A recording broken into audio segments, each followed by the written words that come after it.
26 लोगों को जो मौत के घाट उतारा था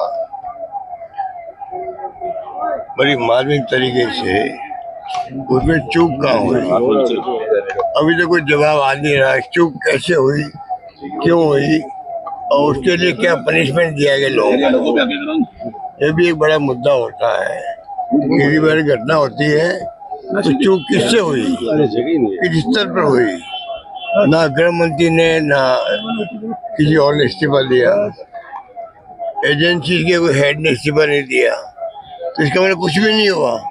तो जनता वो जवाब चाहती थी कि जनता चाहती थी कि इतनी बड़ी घटना के बाद में किनको आप पनिशमेंट दे रहे हो, और चूक कहाँ हो, इसकी इंक्वायरी हुई है क्या? कोई रिपोर्ट नहीं आ रही है और कल जवाब में भी कोई स्पष्ट रूप से कोई बात नहीं आई। तो राहुल जी ने, प्रियंका जी ने, गौरव गोगोई ने, जिसने भी बात उठाई है, अखिलेश यादव ने, किसी का भी जवाब नहीं दिया गया। खाली जो सरकार होती है आंकड़े उसके पास ही होते हैं, फैक्चुअल बोल उनके पास होती है, खाली वो देश को बताई गई। तो ये बात तो आप जब ऑपरेशन सिंदूर बंद हुआ था, समाप्त हुआ था, तब जो मांग उठी थी कि आप पार्लियामेंट का सेशन बुलाओ, तो क्या फर्क पड़ता, उसको बुला लेते, उस वक्त देशवासियों के सामने बात आती, जवाब सवाल होते, जनता ज्यादा संतुष्ट होती। इतने लंबे अरसे बाद में आपने ये मीटिंग बुलाई है, लोकसभा बुलाया है, और उसके अंदर आपने अपने अपने भाषण दे दिया और पुराना इतिहास बता रहे, 62 का, 60 का, 71 का, 65 का,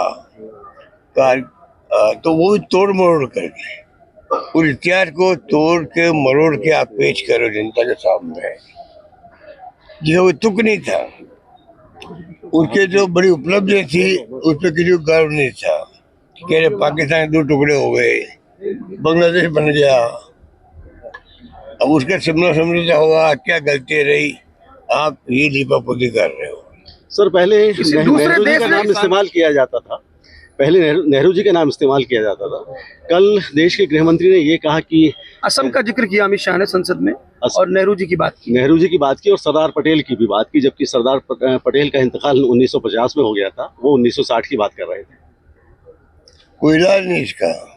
ऐसी फैक्चुअल गलतियां तो ये अनेकों बार कर चुके हैं, मोदी जी भी और अन्य नेता भी। ये जो आप गलती बता रहे हो, ऐसी गलतियां तो कबीर पे भी कर चुके हैं और कई साहित्यकारों पे कर चुके हैं, तो कोई नई बात। अशोक, आप कई बार ईडी, सीबीआई और जुडिशरी को लेकर बात करते रहते हैं, 3 बार आप सीएम रहे हैं, आपको क्या लगता है इमरजेंसी हालात की जिस तरह की आप जिक्र कर रहे हैं, किस तरह के हालात हैं? क्या आपने भी कभी इस चीज को महसूस किया कि विपक्ष एक बड़े चेहरे के रूप में आप राजस्थान में राजनीति कर रहे हैं, जिस तरह से आप कह रहे हैं दबाव में संस्थाएं काम कर रही है?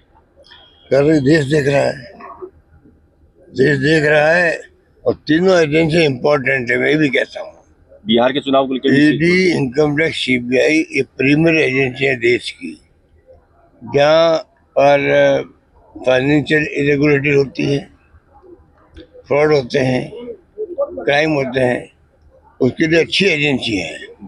और जिस प्रकार से मोदी जी के आने के बाद में दुरुपयोग हुआ है, उसके लिए मैं कहता हूँ पूरे देश के अंदर आतंक मच गया और 193 केसेस रजिस्टर्ड किए ईडी ने। पार्लियामेंट का जवाब मेरा नहीं है, गवर्नमेंट का जवाब है, सिर्फ 2 केस में इनको सफलता मिली। कितने लोगों को तंग किया गया होगा, उनके घरों में गए होंगे, छापे डाले होंगे, महिला है, माता है, बहनें हैं, क्या बीती होगी। 18 घंटे नहीं, कई दिन तक वहाँ रहते हैं। बिहार के चुनाव में जिस तरह ये जो स्थिति है, बिल्कुल ये बहुत ही खतरनाक स्थिति रही है। सुप्रीम कोर्ट ने जब कुछ कमेंट किए तब थोड़ा बहुत फर्क पड़ा है। सर आप राजस्थान में घूम रहे हैं, मुख्यमंत्री दिल्ली पहुंच जा रहे हैं, आपका सूचना तंत्र भी कई तरह की बातें पहले भी कह चुका है, किस तरह से देखते हैं? दिल्ली में कल भजन लाल भी थे, वसुंधरा राजे भी थी। ये जो अंदर पार्टी के मामले हैं, जब धनखड़ साहब का एपिसोड हुआ है, सबसे जो है गवर्नमेंट खुद डिफेंस में भी आ गई है।